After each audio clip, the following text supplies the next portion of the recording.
Gracias por continuar con nosotros. Nos acompaña, como dijimos en la pausa, el diputado Luis Enríquez. Y no el salsero, como decía Jorge. No va a cantar. Bienvenido, un placer tenerlo aquí. Gracias, diputado. gracias. De verdad, para mí es un alto honor poder compartir este con ustedes. Y debo decir que mi nombre Luis Enríquez, de una forma u otra, fue influenciada en los años 80 por este salsero. Por el salsero. Claro, nicaragüense. Sí. Porque mi nombre realmente es Luis Manuel. Okay. Y mi primer apellido es Enrique. Yo combiné entonces, más o menos influenciado por ese ajo que tenía Luis Enrique en el tiempo.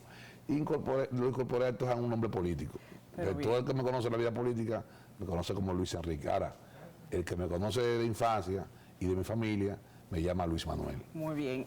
Luis Enrique, esta situación, Yanarain es miembro del Partido de la Liberación Dominicana. Está pasando por una situación difícil, al margen del rechazo que tiene Yanarain en la población por manejos equivocados que tuvo en el pasado.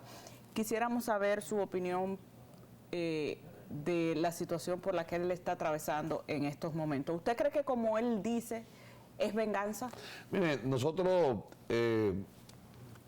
dejando a un lado lo que puede ser una defensa, que yo creo que él lo está haciendo y lo está haciendo bien y debe de hacerlo, yo he manifestado en diferentes oportunidades de que en la decisión del presidente de la República, en esa decisión que él tomó y como se presentó al país el 16 de agosto, se encierra una verdad escondida, que no es verdad que hay una justicia independiente. Porque ¿cuántos juristas no había en el país? ¿Cuántos están por ahí? Gente de carrera que pudieran haber sido designados como procurador y como procurador adjunto, como en el caso de Jenny Berenice. Sin embargo, eso no ocurrió. ¿Por qué? Porque realmente el presidente de la República tomó una decisión política tomando a estas personas en cuenta para designarlas, para que se manifiesten entonces en una retaliación con sus oponentes políticos, que es el PLD. Realmente lo que está aconteciendo hoy es un asunto penoso para todo lo que hemos avanzado en materia de derechos de procesos, de derechos humanos inclusive, y en materia de independencia judicial. Es una retaliación por algo que ocurrió, que no estuvimos de acuerdo ninguno por el manejo quizás que se le dio a ese tema en ese momento en el Consejo Nacional de la Magistratura, pero no hay que llegar hasta ahí, porque sienta un precedente que entonces va a generar esto, que el que hoy le hace algo a un fiscal, pues mañana entonces puede ser que la cosa se vire. Y yo creo que la justicia también tiene que tomar muy en cuenta este afán de promoción y de venganza que tiene la Procuraduría General de la República, que en nada contribuye a la paz, la tranquilidad y a el orden jurídico en la República Dominicana. Sin duda. En ese mismo orden, el presidente de la República, que ha enarbolado, ¿verdad? Y ha vendido, hay hasta una publicidad que habla del Ministerio Público, no, ellos no dicen Ministerio Público, ellos dicen Justicia Independiente, y lo venden como uno de sus logros. Sin embargo, el presidente insiste en una reforma constitucional para dar autonomía, para dar independencia al Ministerio Público. ¿Usted estaría dispuesto a apoyar como legislador, a apoyar esa reforma? Miren, lo primero es que para qué reformar la Carta Magna cuando se afanan de decir que es un Ministerio Público independiente. Además, la independencia y la responsabilidad no la da la Constitución, no la da tampoco una ley, la da el comportamiento de la persona, su forma de actuar, cómo actúe, tiene valores, tiene principios como persona, pues actúa con transparencia, actúa con independencia. No importa el partido político no importa que tú pienses en favor de una corriente u otra. Si tú tienes residumbre moral, tú actúas de manera independiente. Nosotros descartamos totalmente la necesidad de modificar la constitución para esto. Aparte de que también en los planteamientos que ellos han hecho, están también dándole más discrecionalidad al presidente de la República. El partido, oportunamente, en el Consejo Económico y Social, presentó muy detalladamente los argumentos para eso, el PLD. Pero ¿qué pasa? ¿Qué es lo que nosotros estamos viendo? ¿Y qué es que nosotros interpretamos como políticos? ¿Qué busca el PRM? El PRM busca resolver un problema electoral por parte, con la modificación a la condición de la República. ¿Para qué? Para adecuar la condición, hacerse un traje a la medida, para en vez del 50 más 1, establecer una mayoría para la primera vuelta de un 40%. Inclusive ya hay algunos comunicadores que están haciendo opinión pública sobre eso, escribiendo y hablando de que habría que resarcir a Peña Gómez porque había pactado un 50 más 1 un 40%, y luego amaneció con una propuesta que llevaba al Congreso Nacional del 40%. ¿Y él no lo firmó? Entonces, Peña Gómez firmó el 50 más 1. No, firmó el 40%. El 40%. Lo que llega al Congreso Nacional, después que se modifica, es el 50 más 1. Peña Gómez ha firmado el 40%. Entonces, ellos tienen como ese tema pendiente. Lo quieren tomar como argumento ahora, porque desde ya, por muchos años, la política dominicana se ve a 2 años de las elecciones, que el partido del gobierno no puede pasar la primera vuelta. Se ve, todo el mundo está claro de eso. ¿Y por qué Peña Gómez después lo aceptó? ¿Por qué nos rechazó? Bueno, yo entiendo que en aquel momento Peña Gómez se sentía presidente de la República. Y creo que subestimando a Leonel y subestimó a Leonel, la mala imagen del doctor Joaquín Balaguer, de ese gobierno. No entendió lo que se dio el 1 de junio. ¿Qué posibilidades hay de que eso suceda, de que fuera a ser modificado? Bueno, pero es que ellos no cuentan con la mayoría calificada. Hay que comprar como 35 legisladores. Se hacen algunas cositas ahí, se suman algunos compañeros ahí que... Pero no creo, porque hay intereses políticos que son insalvables. O sea, no creo que partidos de oposición, por ejemplo, como el PLD, la Fuerza del Pueblo, que tienen vocación para volver al poder, puedan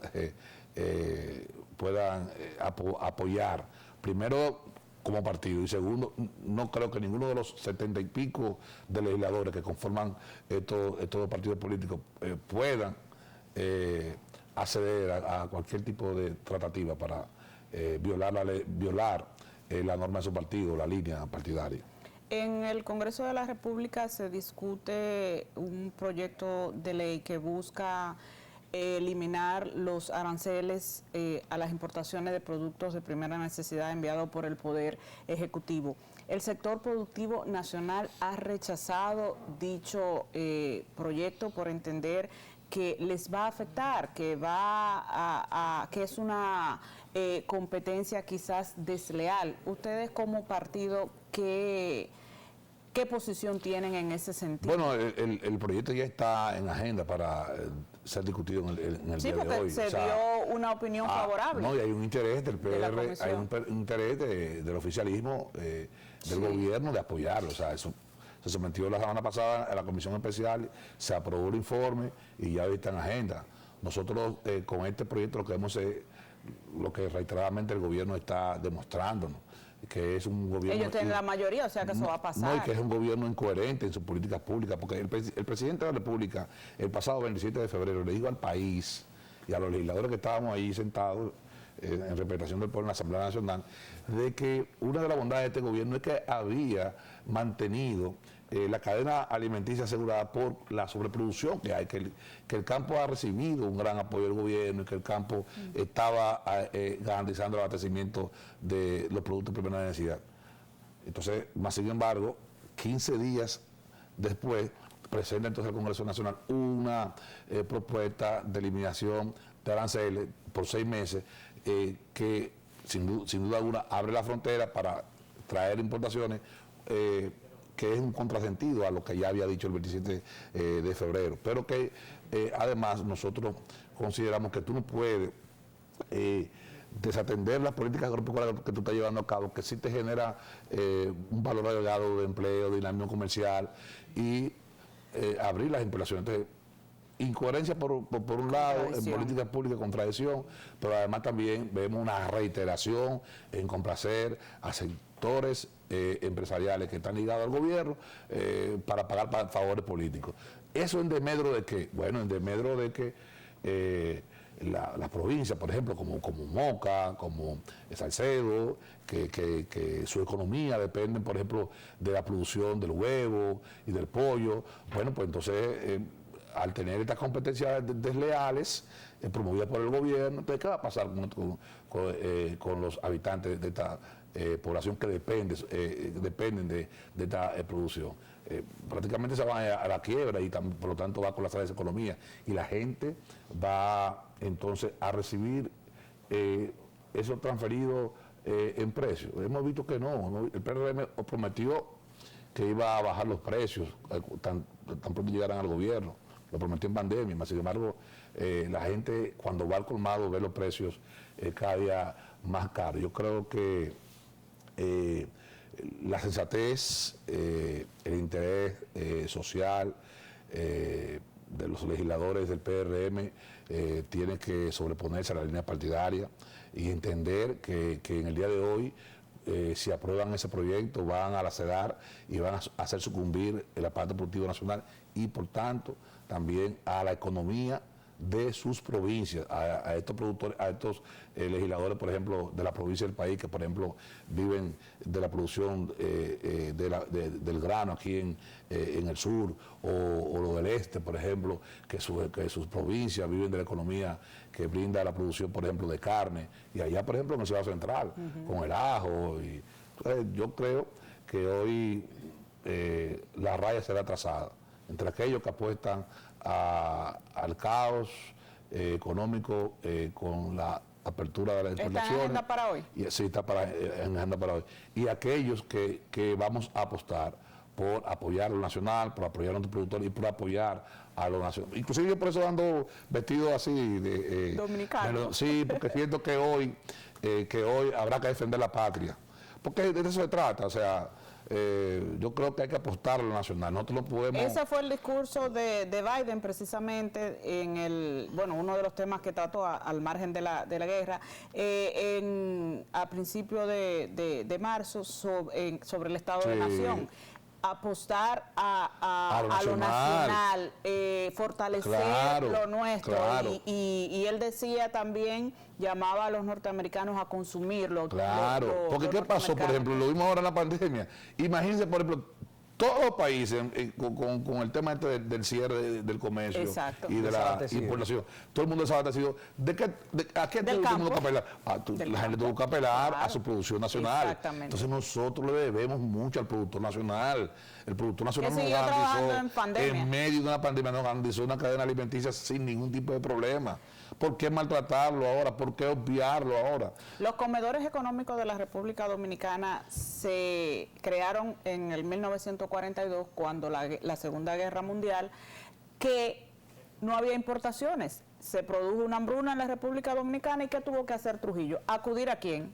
Claro. A la producción nacional para poder contrarrestar esa hambruna y escasez de productos. Yo creo que había. Si se da una hambruna en el mundo por la guerra que hay entre Ucrania y Rusia, que ya lo advirtió el propio Biden también. Sí. Entonces, nosotros con nuestro sector productivo destruido, ¿a dónde vamos a acudir? Claro, pero es que además también estos 6 meses, por ejemplo, de tasa cero, se proyecta en muchos productos que tú puedes traer y almacenar en 1 año, 2 años, sin pagar aranceles y almacenar por ahí. ¿Y a dónde, por ejemplo, va a parar entonces ese producto nacional con esos productos aquí en esos almacenes, convirtiendo ¿y a dónde va a parar? No hay manera. Y empleos perdidos. Empleos perdidos. Y entonces va a ser entonces que la República Dominicana, de una economía con un Producto Interno Bruto bien activo, que te produce riqueza, entonces tú vas entonces a cambiar a una economía de consumo de productos de importación y prácticamente aquí solo viviremos entonces del turismo, de nuestra playa y del comercio que nuestros emprendedores estén haciendo y que también esto impacta más la tasa informalidad. del dólar, Claro. porque tú tienes que sacar dólar al exterior. Claro. Y tienes que conseguirlo en el mercado dominicano. Sí, sí. O sea que eso va a presionar la prima del dólar también por encima de lo que ya la está presionando los combustibles. Ya no hay dólar, porque los importadores andan buscando dólares, porque si le aprueban esa ley, si traen un furgón, por ejemplo, de materia prima, van a traer 5. Claro. Luis Enrique, yo que soy un defensor del Congreso y he visto cómo recientemente, por las declaraciones de un legislador, se ha puesto de moda nuevamente el tema de las ayudas sociales, mal llamado barrilito, porque la gente cree que los diputados tienen unos fondos para guardarlo para sí o para hacer campaña política. Entonces nos gustaría que la audiencia nuestra tú le explique en qué consiste la ayuda social que reciben ustedes y cómo se distribuye, porque siempre tengo este tema con mucha gente. Los diputados le dan como $500,000 de pesos y lo cogen. O sea, explícanos eso y en qué ustedes invierten ese dinero. Lo de las ayudas sociales no es más que una compensación a lo que el sistema nos exige como legislador. Nosotros tenemos muchas desigualdades sociales en este país. Nosotros, por ejemplo, que somos representantes, por ejemplo, de una demarcación donde tienen muchos barrios pobres, nosotros tenemos una gran cantidad de ciudadanos que nos demandan situaciones que ameritan de la atención. Y en el sistema electoral que tenemos, hacen que los legisladores tengamos que estar permanentemente buscando soluciones a la naturaleza. Pero yo estoy de acuerdo en que los legisladores no manejemos fondos sociales. Ahora, que el Estado sea garante todo lo que necesita la gente resolver, también. que nosotros, por ejemplo, mandemos, por ejemplo, una persona y pueda recibir... Por eso no va a ganar ese senador de la provincia. Y pueda recibir, por ejemplo, las atenciones necesarias y dignas. Por ejemplo, que nos manda a la salud pública y le resuelvan su medicamento. Resolver, por ejemplo, con los medicamentos de alto costo que ahora se están escaseando, que esos programas están desapareciendo, o a una funeraria y le resuelvan. O sea, yo no tengo inconveniente. Que ya no funciona. Yo no tengo inconvenientes. Si nosotros podemos tener la facilidad para...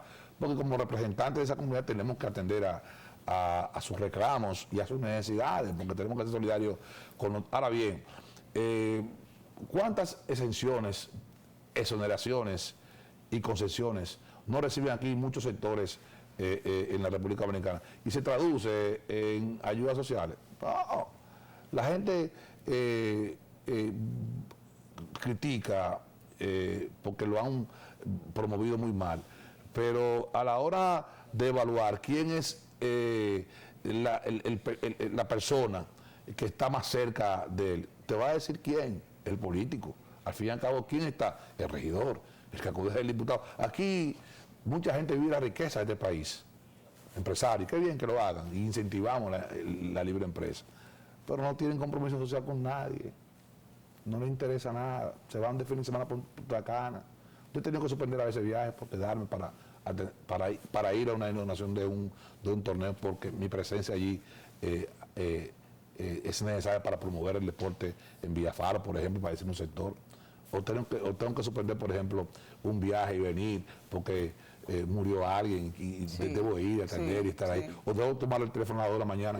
¿Quién lo hace? Que no son políticos, que tenga vocación política y vocación social. Entonces yo creo que el día que nos sentemos en la mesa, todos tenemos que poner el barrilito, tenemos que poner las ayudas sociales, tenemos que poner también las exoneraciones, las concesiones, y ponerlo todo, los subsidios, todo, ponerlo todo, y que entonces procuremos tener un Estado capaz de garantizar vivienda, salud y ayuda perentoria. ¿Usted de los legisladores que quiere ir para un resort a tratar o abordar la ley de extinción, el proyecto de ley de extinción de dominio, porque se fueron para un resort aquellos que manejaron el código penal y de allá para acá fue que vino con problema el código? Yo soy miembro de esa comisión de extinción de dominio. Entonces, ¿qué es lo que pasa? O sea, esa ley, ese proyecto tiene muchísimos problemas y todo el mundo lo sabe. Claro. Eso hay que consensuarlo definitivamente. Lo que pasa es que el proyecto sea politizado. Un senador y un partido también se ha encargado de politizar. El mismo presidente de la República en su discurso del 10 de febrero, cuando le dio el énfasis, vamos a aprobar la ley de extinción de dominio. Una posición una posición populista, porque política. él dijo... Cuando le dio ese énfasis, Sí. es como extinción de dominio, lo que están diciendo, Sí. de que va a perseguir a los corruptos para que devuelvan a los robados. Señores, la ley de extinción de dominio es un proyecto de los legisladores del Partido de la Liberación Dominicana. Empezó con el PLD.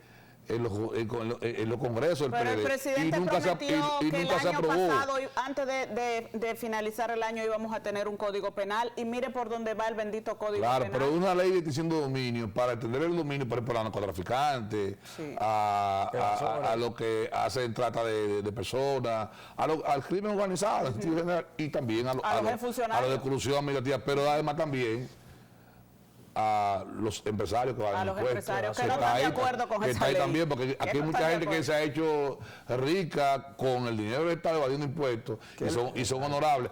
Luis Enrique, porque maneja un barrilito no honorable. Coño. Eso es así. Gracias, Luis Enrique, por su presencia. Buenos días, RD. Un placer tenerle aquí. Señores, mañana será otro día. Gracias.